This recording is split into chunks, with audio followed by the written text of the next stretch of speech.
Hello. कल एक news आया था मालदीव से कि मालदीव्स ने इंडिया को सस्पेंड कर दिया है 27 अप्रैल से।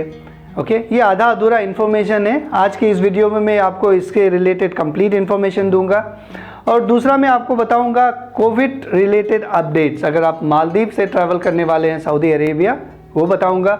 दूसरी बात मैं आपको बताऊंगा, तीसरी बात मैं आपको बताऊंगा कि जब आप इंडिया से मालदीव जा रहे होते हैं तो इमिग्रेशन में क्या पूछते हैं, नहीं पूछते। आप लोगों का कई सवाल है कि मैं इमिग्रेशन में क्या बोलूं, ओके, उसके बारे में बताऊंगा। फोर्थ मैं आपको बताऊंगा आईमूगा के बारे में। वो आईमूगा एक पोर्टल है जो मैं आपको पहले भी वीडियोस में बता चुका हूँ। इसमें भी कुछ उसमें नई बातें हैं वो जो मैं आपके साथ शेयर करूँगा।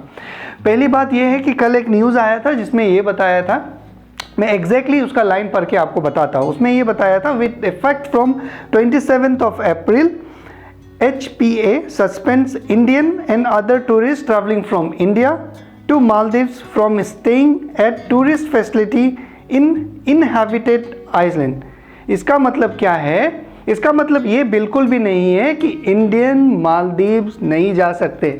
इंडियन मालदीव्स जा सकते हैं, लेकिन कुछ आइलैंड्स में उन्होंने बैन करा है। वो कौन कौन से आइलैंड हैं? जहाँ पे रेसिडेंट रहते हैं, जहाँ पे वहाँ के लोगों का रेसिडेंट घर वगैरह है। ओके, कुछ आइलैंड्स ऐसा है, अगर आप मालदीव गए होंगे तो आपको ये पता है कि बहुत सारे ऐसे आइलैंड हैं जहाँ पे वहाँ के लोग रहते हैं, इनहेबिटेंट्स हैं वहाँ के। ओके, वहाँ उस आइलैंड में अगर कोई गेस्ट हाउस है, होटल है, उसमें आप नहीं रह सकते। ठीक है, इसका ये मतलब है। ये मैं कैसे बोल रहा हूँ आपको, आप सोचेंगे कि इसमें तो लिखा हुआ है कि बैंड है, आप कैसे बोल रहे हैं? बहुत सारे ऐसे ट्रैवल एजेंट्स हैं जो मालदीव में हैं, उन्होंने मिनिस्ट्री ऑफ टूरिज्म से ये बात कंफर्म करा है। इसके बाद उन्होंने मुझे ये बताया है, उन्होंने कुछ स्क्रीनशॉट भी शेयर करे थे लेकिन वो मैं शेयर नहीं कर सकता आपके साथ। उन्होंने ये बताया है, पहली बात, इंडियंस मालदीव जा सकते हैं, उनको as usual on arrival visa मिलेगा और वो रिजोर्ट आइलैंड में जा सकते हैं। बहुत सारे आइलैंड हैं जिसमें से एक नाम लिया था उन्होंने, रिजोर्ट आइलैंड, बाकी आइलैंड में नहीं जा सकते। ओके, दूसरी बात उन्होंने कहा कि अगर कोई भी इंडियन बाकी दूसरे कंट्री से मालदीव आ रहे होंगे तो वो कहीं पे भी रुक सकते हैं, कोई सा भी आइलैंड में रुक सकते हैं। ठीक है, अगर आप मालदीव ट्रैवल करने वाले हैं तो अपने ट्रैवल एजेंसी से कांटेक्ट कीजिए, उनको बोलिए कि वो मालदीव में जो भी उनके काउंटर पार्ट्स हैं उनसे कांटेक्ट करके कंफर्म करके बताइए आपको। ओके, क्लोज नहीं हुआ है। फिर से मैं दोहरा रहा हूँ कि इंडियंस इंडिया से मालदीव जा सकते हैं, ऑन अराइवल वीज़ा मिलेगा और आप रिजोर्ट आइलैंड में रुक सकते हैं। डिस्क्रिप्शन में मैं आपको मालदीव के एक ट्रैवल एजेंट है, उनका नंबर दे देता हूँ, उनसे आप कांटेक्ट कीजिए। अगर आपको रिजोर्ट का कुछ पैकेज वगैरह चाहिए तो उनसे आप बात कर सकते हैं। जस्ट ये सजेशन है। ओके, मैं उनको पर्सनली भी नहीं जानता हूँ, बस जैसा बातचीत आप लोगों से होता है वैसा ही उनसे भी होता है। तो ये एक बात था आप लोगों के लिए। अब दूसरा बात, कई लोग मुझसे पूछते हैं कि जब हम मालदीव जाएंगे तो इमिग्रेशन वालों को क्या बोलें।